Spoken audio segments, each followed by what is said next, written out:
What's up, guys? Apple just finished the keynote speaking for WWDC 2013.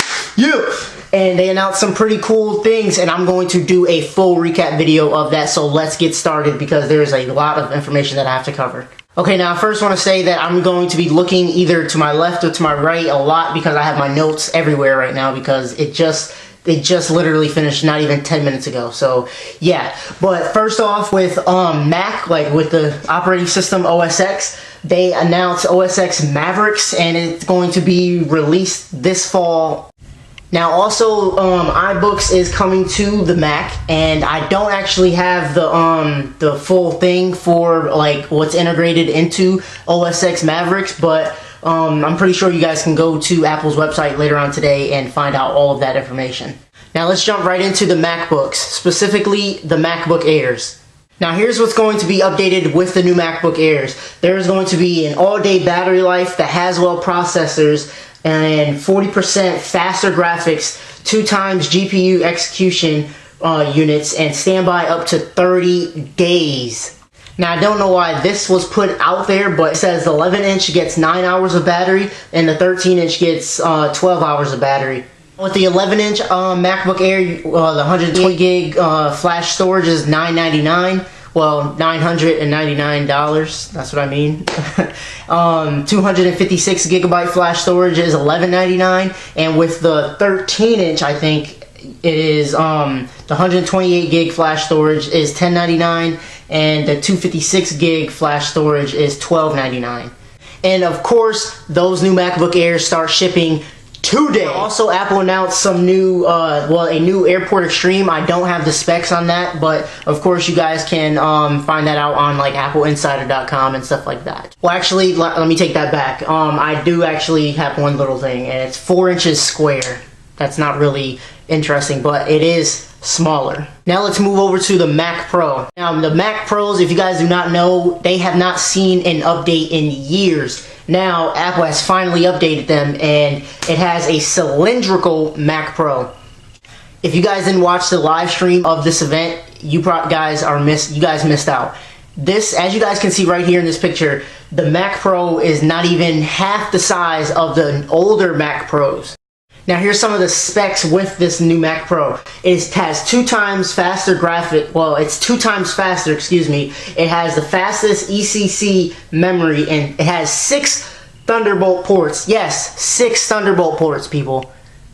Now you guys are probably wondering, when the heck am I going to be able to get my hands on this Mac Pro? Now it is going to be released this year, and it is designed in California and assembled in the United States of America. Finally, something not getting built in China and stuff. Now let's quickly talk about iCloud. Now Apple says it has over 800 billion iMessages have been sent and 7.4 trillion push notifications sent. And I am one of them because last night was crazy. I was getting 1 million messages. But that's not just including last night. That's including like the whole entire time iMessage has been open. Now let's go ahead and move on to iOS. Apple has reported that there's been over 600 million devices, iOS devices, sold. Now I know that was really quick, but let's talk about iOS 7, finally. Now, as you guys can see right here on this picture of the home screen, iOS 7 has a flat look, and it has a slide up to lock instead of a slide like horizontally. You can actually slide it up. And I actually think this kind of resembles Android, if you guys have seen their lock screen on like the Galaxy S4 and stuff like that. Now, we all know we freaking hate Game Center, but I actually started using Game Center when I first got my iPhone. I used Game Center for a little while, but now I have stopped using it because the layout just sucks. But guess what? Apple has now taken away the green background and the layout of, well, not the full layout, but the green background of Game Center. Now let's talk about your apps on iOS 7. Now Apple, you guys know you're able to take your phone and actually move your apps into a folder. Now, guess what? You're able to take the app and have pages inside of the folder of apps. Pages of apps inside of the folder that you created with the app. Now you guys know how when you wake up in the middle of the night because you got a text message or something like that and your phone is bright as ever? guess what? Now you're able to have Control Center, and you're able to access your brightness, your flashlight, all of that good stuff right from the Control Center. You guys can just scroll up, I think it is, and you have access to all of that right there on your screen. And Apple, I've been waiting for this forever. All of us have. I know you guys have. And finally, it is here. Now we don't have to go to our settings and do what we need to do.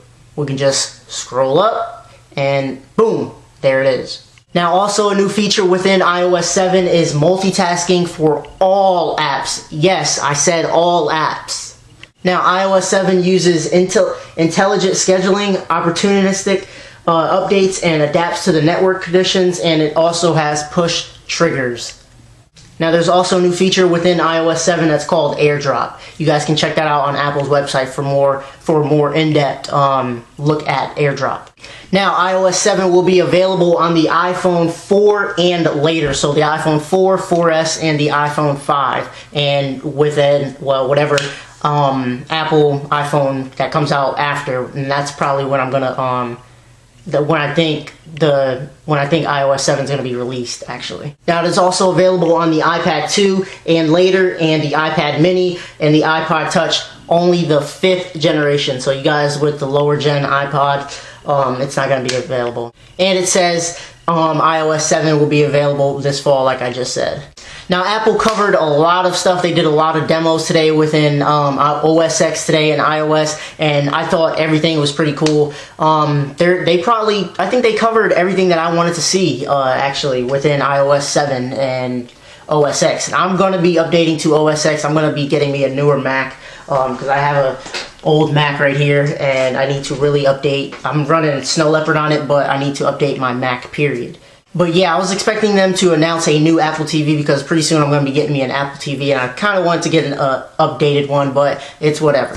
But that's all the information that I have for you guys. Let me know what you guys think, what you guys thought Apple should have announced today, or what you want to see an update to, stuff like that, down in the comments down below. I'm very interested to know what you guys wanted to see Apple to announce.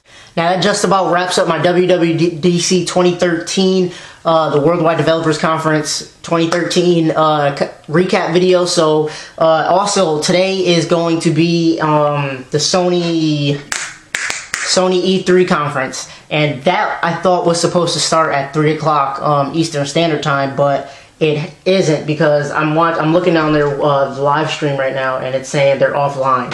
So I don't know what time that's supposed to start, but I definitely will have a recap video of that later on tonight, and it probably will go up late because it's already 3 o'clock. So yeah, that will end up being up. If not tonight, it'll be up tomorrow morning. So stay tuned for that. And to stay tuned, be sure to click the subscribe button down below. If you guys enjoyed this video, be sure to click the like button down below. That helps me out a ton, and I would very much appreciate it. And for more videos like this, unboxings, reviews, and recap videos like this one, click the subscribe button down below. Be sure to check out my daily vlog channel, youtube.com/phippsarts, PHIPPSARTS. That's at the bottom of the screen right now, and it's also in the description. Be sure to follow me on Twitter, Instagram, and Cinemagram. It's all the same, @_Techonomics.